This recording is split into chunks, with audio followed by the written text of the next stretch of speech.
कभी आपने चक्की देखी?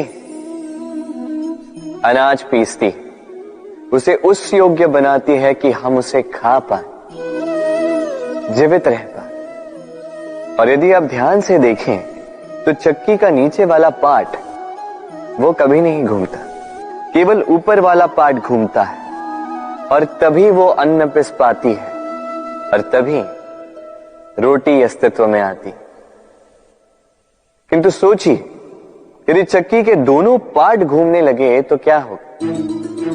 वो अन्न पिसने के स्थान पर एक दूसरे को पिसकर स्वयं का अस्तित्व ही समाप्त कर दिया। इसलिए जीवन में कोई भी कार्य जब मन और मस्तिष्क को मिलाकर किया जाए तभी वो सिद्ध होता है, किंतु जब बात भक्ति की हो तो मस्तिष्क के तर्क का मौन रहना आवश्यक है, और जब पाठ कर्म और न्याय का तब भावों के पाठ का मौन रहना आवश्यक है।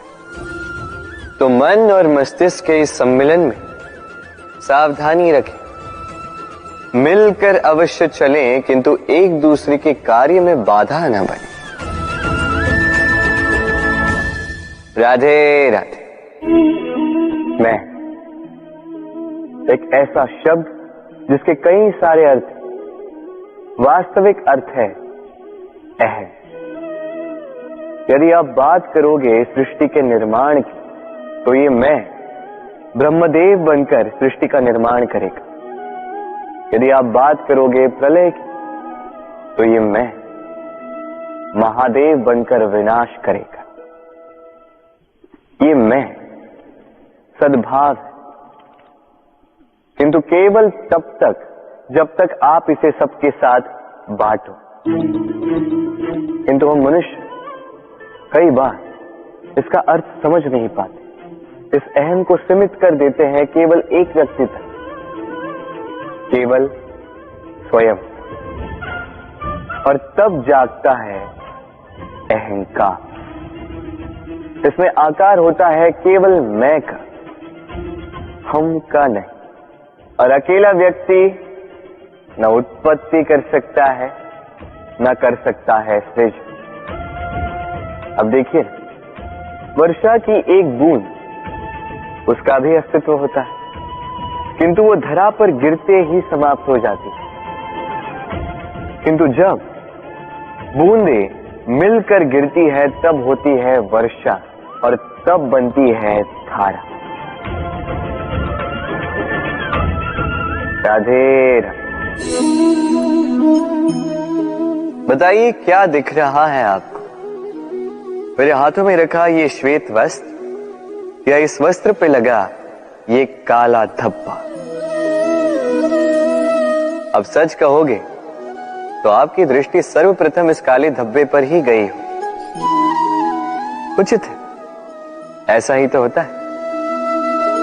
बहुत कम लोग होते हैं जो सोचते हैं कि व्यक्ति ने बड़े परिश्रम से इस वस्त्र को धोया हो, इसे सुखाया हो। अधिकतर लोगों की दृष्टि जाती है उस धब्बे पर, सोचते हैं कि ये कैसे लगा। कुछ इसी प्रकार होता है हमारा व्यक्तित्व। हमारे शुभ कर्मों पर हमारा एक बुरा कर्म हावी हो जाता है। अब सोचिए, यदि मैं बात करूं चंद्रमा की, तो चंद्रमा की श्वेत चांदनी वो देखने से पूर्व लोग उसका कलंक देख लेते हैं, उस चंद्रमा पर लगे काले धब्बे देख लेते हैं। इसलिए विशेषकर शुभ सोच रखने वालों और उपकारी कार्य करने वालों से मैं कहना चाहूंगा, सावधान रहिए, क्योंकि आपका एक बुरा कर्म सदा के लिए उदाहरण बन जाएगा। राधे राधे। सफलता। यदि आपको जीवन में सफलता प्राप्त करनी है तो 100 लोग मिल जाएंगे आपको, जो 100 तरीके बताएंगे आपको सफलता प्राप्त करने के। घंटों तक परिश्रम, प्रयास, सहयोग, निश्चय, इन विषयों पर भाषण देते रहेंगे। 100 तरीके के उदाहरण आपके सामने प्रस्तुत करेंगे। किंतु मेरा मानना ये कि क्यों ना हम उन बातों पर चर्चा करें जो व्यक्ति को असफल बनाती। केवल 2 बातें असफलता निश्चित करती। केवल 2 तरीके के लोग अधिकतर असफल होते। पहले वो जो सोचते बहुत हैं, करते कुछ नहीं, और दूसरे वो जो बहुत कुछ करते जाते हैं किंतु बिना कुछ सोचे समझे। सोच और कर्म, इनके मध्य में सामंजस्य अत्यंत आवश्यक है। यदि ये रखोगे तो जीवन में कभी असफल नहीं हो। राधे राधे। आपने कई लोगों को यह कहते हुए सुना होगा, इस व्यक्ति के दृष्टिकोण में दंभ है, इस व्यक्ति की आंखों पर अहंकार का पर्दा छाया हुआ है, आदि इत्यादि। चलिए आपसे एक प्रश्न पूछता, आप देखते किससे? दृष्टि से या दृष्टिकोण से? सोचिए, विपदा में पड़ गए होंगे आप। दृष्टि किसी भी वस्तु या किसी भी व्यक्ति का केवल बाह्य रूप दिखाती है, जबकि दृष्टिकोण आपको सीधे वास्तविकता से अवगत कराता है। उदाहरण स्वरूप चंद्रमा। चंद्रमा हम सभी ने देखा। कई लोग ऐसे हैं जिन्हें चंद्रमा अत्यंत सुंदर प्रतीत होता है, जबकि कई लोग ऐसे भी जो सुंदर चंद्रमा में भी दाग ढूंढ ही लेते हैं। ये है दृष्टिकोण। यदि अपने दृष्टिकोण में प्रेम रखोगे, आदर रखोगे, संभ्रम रखोगे, तो बदले में आपको भी प्रेम और सम्मान अवश्य मिलेगा। अब देखिए, ईश्वर की मूर्ति को धुल कर निकला पानी चरणामृत कहलाता। कारण है दृष्टिकोण। अब पत्थर को भगवान समझकर नमन करोगे या भगवान को पत्थर समझकर ठुकरा दोगे? चयन आपका है, किंतु ये चयन निर्भर करता है आपके दृष्टिकोण पर। तो अपना दृष्टिकोण शुभ रखें, अपने दृष्टिकोण में प्रेम रखें और आनंद से कहें राधे राधे। बड़े बड़े महलों के, बड़ी बड़ी इमारतों के शिखर कितने सुंदर होते हैं, किंतु क्या कभी आपने इस बात पे ध्यान दिया है कि इन सुंदर शिखरों पर पहुंचने के लिए आपको धरती पर पांव रखना ही पड़ता। इन सुंदर शिखरों पर पहुंचकर चमकने के लिए आपको एक सशक्त आधार की आवश्यकता होती ही है। यदि आप बिना किसी सशक्त आधार के, बिना इस धरती के आधार के केवल ऊंचाई की ओर अग्रसर होते जाओगे तो सदा असफल रहोगे। इसलिए अपने स्वप्न को पाने की इस यात्रा में अपना आधार उसे ना खोएं, अपने आधार से मत भटकिएगा, क्योंकि यदि ऐसा हुआ तो आप अपने स्वप्न तो पा ही नहीं सकेंगे, साथ ही अपना आधार भी खो देंगे। राधे राधे। तो संतान ये करके भी दिखा सकती है। अब आप अपने प्रेम से अपनों को ही दुर्बल बनाते हैं या उन्हें सबल बनाते हैं, निर्णय आपका। आइए और मेरे साथ प्रेम से कहिएगा राधे राधे। लोग कहते हैं प्रेम में बहुत शक्ति होती है, और यह सत्य भी है।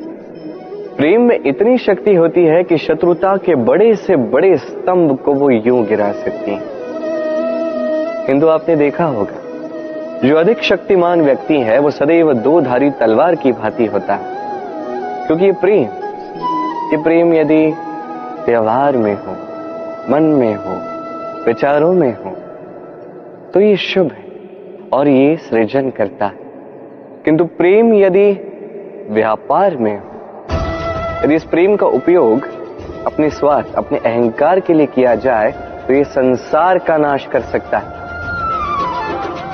राधा ने प्रेम का व्यवहार किया साम के लिए, और साम ने उस प्रेम का व्यापार किया अपने अहंकार, अपने स्वार्थ के लिए।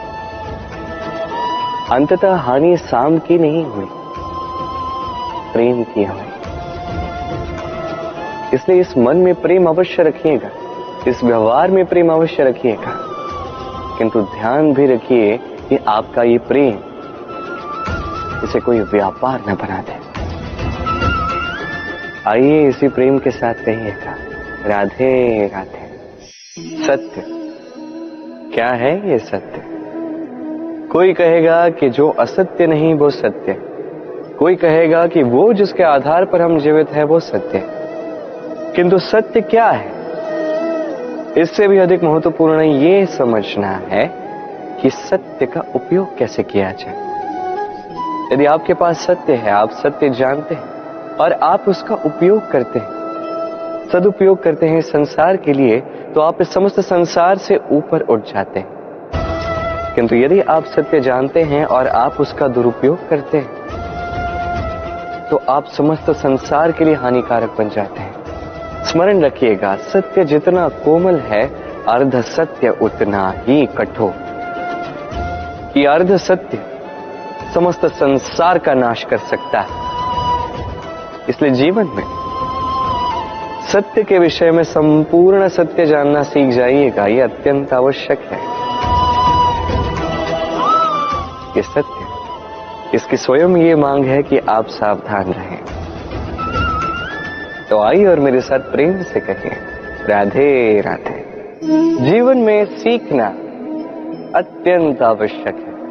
अब क्या क्या सीखना है, ये सिखाने के लिए भी अनेक शिक्षक हैं, किंतु क्या नहीं सीखना है और क्या नहीं करना है, ये हमें अपने अनुभवों से ही सीखना पड़ता है। अब इसका अर्थ ये नहीं है, यदि आपको सीखना है कि अग्नि का ताप क्या है, तो आपको अग्नि में ही हाथ डालना होगा। नहीं, किसी और के अनुभव से भी सीख सकते हैं। प्रश्न ये उठता है कि क्या आप सीखना चाहते हो या नहीं। यदि आप ये सोचोगे कि मैं केवल अपने ही अनुभवों से सीखना चाहता हूं, तो जीवन काल छोटा पड़ जाएगा और सब कुछ सीख नहीं पाओगे। इसलिए अपने साथ साथ बड़ों के अनुभवों से भी सीखना आरंभ कर दीजिए, इस संसार के अनुभवों से भी सीखना आरंभ कर दीजिए। और ये निश्चित रूप से सीखना आवश्यक है कि कब क्या नहीं करना है, कहां विराम लेना है और कहां नहीं लेना है। तो आइए और मेरे साथ प्रेम से कहिए, राधे राधे।